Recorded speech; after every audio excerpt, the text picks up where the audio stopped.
Recentemente eu gravei um vídeo no meu canal falando sobre as abominações da Igreja Católica Romana, a atual de hoje.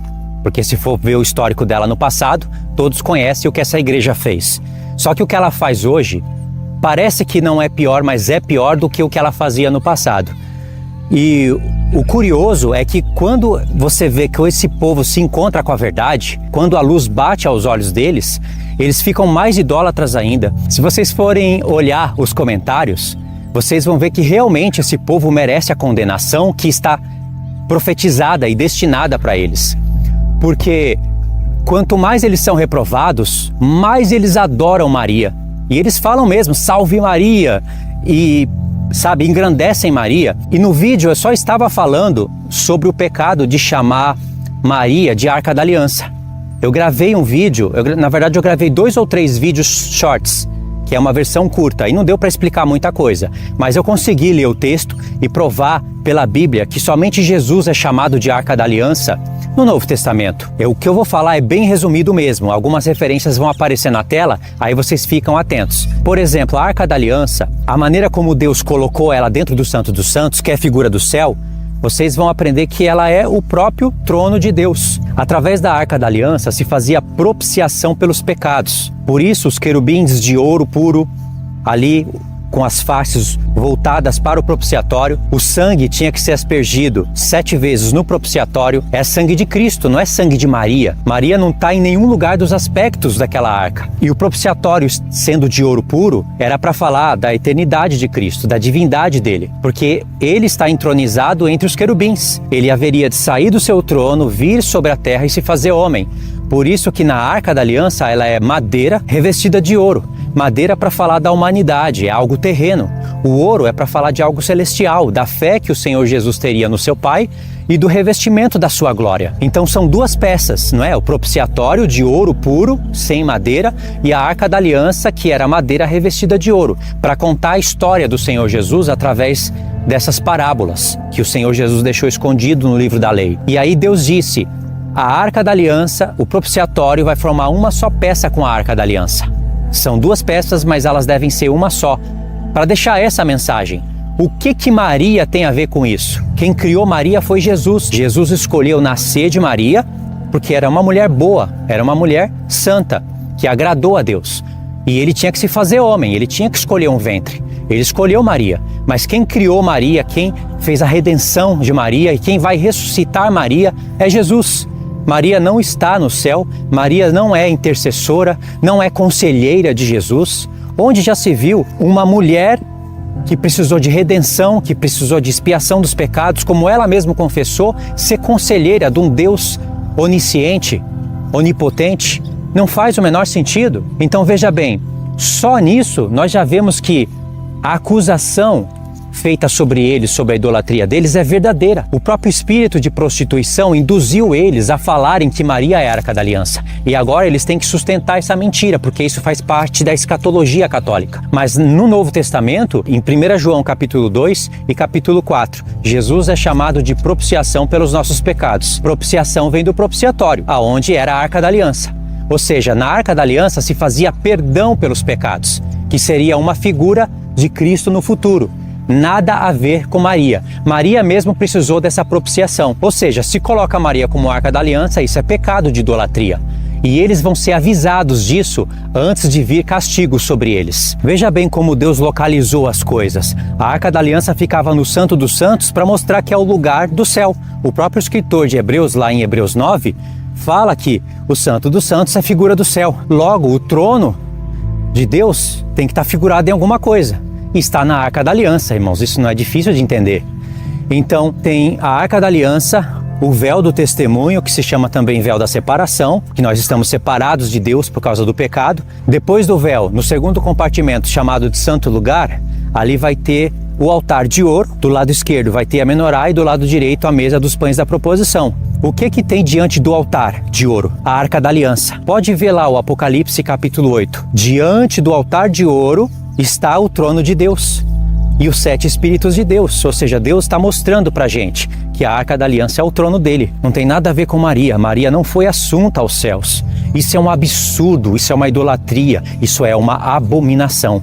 A própria Maria, quando ressuscitar dos mortos, ela vai se tornar testemunha contra eles. Ela mesma vai estar participando da condenação dos católicos. Então veja bem, tudo isso prova que a Arca da Aliança é Cristo, não é Maria. Deus separou 4 sacerdotes para eles carregarem a Arca da Aliança. Eles tinham que carregar nos seus ombros. É como se fosse realmente o povo de Deus carregando Deus no seu trono. Nos filmes você vê isso, né? Aqueles reis sendo carregados pelos seus servos. Essa é a ideia que Deus queria transmitir para o seu povo. Mas, no entanto, Deus é eterno, Deus é espírito, Deus é magnífico. Lá no céu, ele é carregado por 4 querubins. Está lá em Ezequiel 1. Os 4 querubins formam 4 rodas do trono de Deus. Deus, ele se move entre os querubins. Mas na terra, Deus quis deixar uma figura, até mesmo para conectar o sacerdote do Senhor com os querubins. Pode ver que os querubins falam do trabalho do Pai e do Filho que ele faria na humanidade. Querubim com rosto de leão, com rosto de águia, com rosto de touro e com rosto de homem. Então essa é a ideia bíblica. E profunda até. Agora, se pega Maria e coloca na Arca da Aliança, é como se a gente tivesse que carregar Maria no nosso ombro. Isso é idolatria e é abominação. Então eles vão ser avisados, que é um aviso final de Deus. Só que Deus, prevendo o futuro, ele já avisou que eles não vão se arrepender. E agora nós vamos entrar nesses textos, que eu vou mostrar para vocês o que Deus fará com eles, com os seus filhos, com os seus familiares. E Deus vai fazer isso com testemunho justo, porque ele está avisando. Algumas pessoas vão se arrepender sim, mas a maioria não vai. E quando eu falo isso para vocês, eu não estou falando sendo um protestante. Eu não tenho nada a ver com Martinho Lutero. Martinho Lutero é um cão morto, é um demônio. João Calvino é a mesma coisa, eles fazem parte da mesma família. Eu não tenho nada a ver com reforma protestante, nem com adventismo do 7º dia, nem com testemunha de Jeová, nem com judaísmo. Eu sou só um servo do Senhor ensinando a palavra de Deus. Apocalipse capítulo 2, verso 18. Presta atenção. Ao anjo da igreja de Tiatira escreve: estas coisas diz o Filho de Deus, o que tem os olhos como chama de fogo e os pés semelhante ao bronze polido. Conheço as tuas obras, o teu amor, a tua fé, o teu serviço, a tua perseverança e as tuas últimas obras, que são mais numerosas do que as primeiras. Tenho, porém, contra ti o tolerares que essa mulher Jezabel, que a si mesmo se declara profetiza, não somente ensine, mas ainda seduz os meus servos a praticarem a prostituição e comerem coisas sacrificadas a ídolos.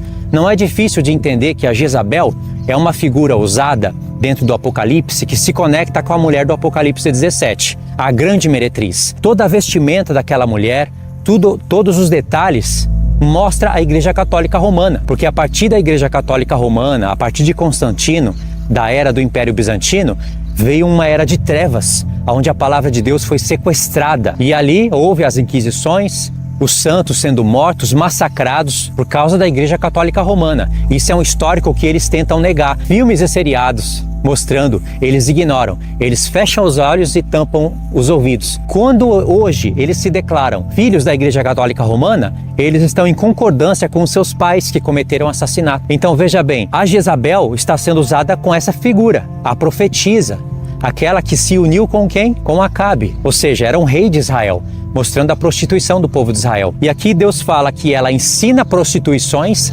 ensina os seus servos a comerem coisas sacrificadas a ídolos. Não é só comida literal. Aqui está falando de alimento, de coisas que demônios bolaram, colocaram dentro da igreja e dão como alimento para o povo comer. E aqui diz: dei-lhe tempo para que ela se arrependesse. Ela, todavia, não quer arrepender-se da sua prostituição. O próprio Deus está falando: eu dei tempo. De lá dos tempos da Igreja Católica Romana para cá, houve tempo para ela se arrepender. Ela está de volta por causa das redes sociais. Ela está em ascensão, dominando as redes, mas eles não querem se arrepender. Pode ver que quanto você mais repreende eles, mais eles falam Salve Maria, como loucos. E olha o que vai acontecer com esse povo. Eis que prostro de cama, bem como em grande tribulação, os que com ela adulteram, caso não se arrependam das obras que incita. Matarei os seus filhos, e todas as igrejas conhecerão que eu sou aquele que sonda mentes e corações, e vos darei a cada um segundo as suas obras. Olha o recado para nós. Digo todavia a vós outros, os demais de Tiatira, a tantos quantos não têm essa doutrina e não conheceram, como eles dizem, as coisas profundas de Satanás. Outra carga não jogarei sobre vós. Então somente conservai o que tendes até que eu venha. Ou seja, não é só para o passado. Essa mensagem se estenderia até o futuro, até que ele venha. E aqui diz que ela fala coisas profundas de Satanás. Quais são essas coisas? Maria, a Arca da Aliança. Como vocês já viram, para eles isso é normal. Só que na Arca da Aliança se fazia a propiciação pelos pecados. Por isso que os apóstolos colocaram Jesus como propiciação pelos pecados. 1 João capítulo 2, capítulo 4 e Romanos 3, verso 25. Paulo fala que em Cristo estava a propiciação pelos nossos pecados. Já está falando, Cristo é a Arca da Aliança. Ele é a realidade daquela sombra. Eles falam que Maria foi assunta aos céus, revestida de coroa de 12 estrelas. Eles dizem que ela é a mulher do Apocalipse 12. Mas profeticamente, e na verdade pelo histórico que ela deixou no passado, ela é a mulher do Apocalipse 17. Ela está bêbada com o sangue dos santos. Isso é uma história verdadeira. Só que no passado, ela se embriagava com o sangue dos santos, ela matava as testemunhas de Jesus, só que essas testemunhas estavam sendo prejudicadas no seu corpo, não na sua alma, porque elas morriam de todos os tipos de morte, só que elas estavam sendo salvas. Agora, as de hoje, elas não estão sendo salvas. A Igreja Católica Romana de hoje não mata o corpo, ela mata a alma, porque ela seduz, faz os filhos de Israel caírem em prostituição. Ou seja, a igreja de hoje é mais perigosa do que a de antes. Então, essa estratégia de Satanás que Deus nos revelou, ele muda a estratégia conforme o tempo. Satanás tem prazer em ver os santos morrendo, sendo crucificados, decapitados, queimados. Mas aí, quando ele percebe que isso está trazendo salvação para as pessoas, quando ele percebe que os próprios romanos estavam se convertendo ao cristianismo por causa desse testemunho dos santos, aí Satanás ele prefere suportar o desejo dele de ver o derramamento de sangue e prefere então colocar o cristianismo como religião oficial. Por isso que ele levantou Constantino e colocou o cristianismo como religião oficial de Roma. Só que foi tudo adulterado. É um outro evangelho que foi implantado. A palavra de Deus verdadeira foi sequestrada. E isso está no histórico. Só os papas tinham acesso às escrituras e eles não estudavam. Eles colocavam aquelas doutrinas que são as profundezas de Satanás sendo ensinadas. E isso vem até hoje. Então, dizer que Maria foi assunta aos céus, foi entronizada pelos anjos lá no trono à destra de Cristo, que ela é conselheira de Jesus e intercessora dos homens, isso é abominação e é pecado de morte. Como eles não querem se arrepender, o Senhor vai prostrar eles em grande tribulação. E o final desse povo vai ser esse que está escrito em Apocalipse 17, quando tem a condenação da grande meretriz. Apocalipse 17, verso 16. Os 10 chifres que viste e a besta, esses odiarão a meretriz, e a farão devastada e despojada, e lhe comerão as carnes, e a consumirão no fogo. Aqui é o anjo Gabriel explicando para João a condenação da grande meretriz. No final, os 10 reis são os 10 governantes que vão se formar nesse mundo. A besta, você já sabe que é o anticristo. É o reino todo da besta configurado. O próprio Deus vai entregar essa meretriz nas mãos da besta. E o que os católicos fazem? Além deles fugirem de tudo isso que eu falei, irem contra a Escritura, e ainda a gente não crê só na Bíblia, a gente crê nas doutrinas dos padres. Quem disse que nós temos que crer só no que está escrito na Bíblia? Aonde que a Bíblia diz que você tem que crer somente nela? Eles falam isso abertamente. Por isso que a condenação deles vai ser grande. E além deles fazerem tudo isso, eles falam que a grande meretriz aqui é Jerusalém. Ou seja, ainda direciona a ira de Deus que está direcionada para eles, eles voltam para Jerusalém. O Senhor Jesus está vindo para resgatar Jerusalém. Leia Zacarias 14, leia qualquer profeta, leia o Apocalipse e você vai ver que Jesus, ele vem para Jerusalém, vai livrar o seu povo. Claro que os que estão em prostituição, eles vão cair em grande tribulação também, eles vão ser condenados também, mas ele vem para livrar Jerusalém e não para destruir Jerusalém. Olha como a abominação desse povo é grande. E aí por isso que Deus fala, os 10 chifres que viste e a besta, esses odiarão a meretriz e a farão devastada e despojada, e eles comerão as suas carnes e a consumirão no fogo, porque em seu coração incutiu Deus que realizem o seu pensamento e executem a uma e deem à besta o reino que possuem, até que se cumpram as palavras de Deus. A mulher que viste é a grande cidade que domina sobre os reis da terra. Qual era a grande cidade que dominava sobre os reis da terra no tempo de João? Era Roma. Só que ainda não tinha Roma unificada com a igreja caída. Logo depois dessa profecia, Roma Ocidental, ela é expandida para uma nova Roma, Roma Oriental, aonde tem o Império Bizantino, aonde tem os papas católicos.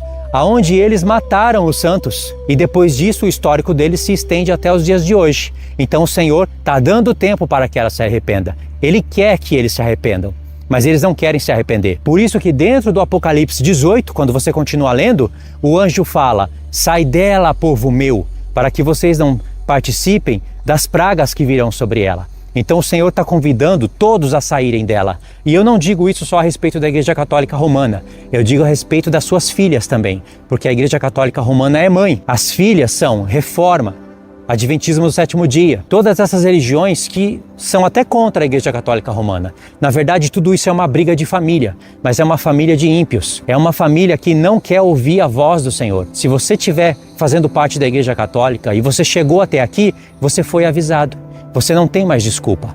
Aliás, os pecados que essa meretriz comete são tão grandes que nem precisa de tantos avisos. As próprias palavras deles testemunharão contra eles. Porque não é possível alguém que lê um pouquinho só de Bíblia diga que Maria foi assunta aos céus, é conselheira, é intercessora, quando a palavra de Deus fala que existe um só intercessor entre Deus e os homens. Está escrito. Então fica de aviso para vocês. Não tenha comunhão com nenhum católico, mesmo que for da sua família. Se você mora na casa de católicos, por exemplo, se você se diz evangélico e mora na casa de um católico, seja os seus pais, ore a Deus para que você saia desse lugar, porque a espada de Deus virá sobre todos os católicos. Tem católicos abomináveis, que são realmente depravados, mas tem católicos que não são assim, eles não chegaram nesse nível. E esses vão conseguir escapar das garras da grande meretriz.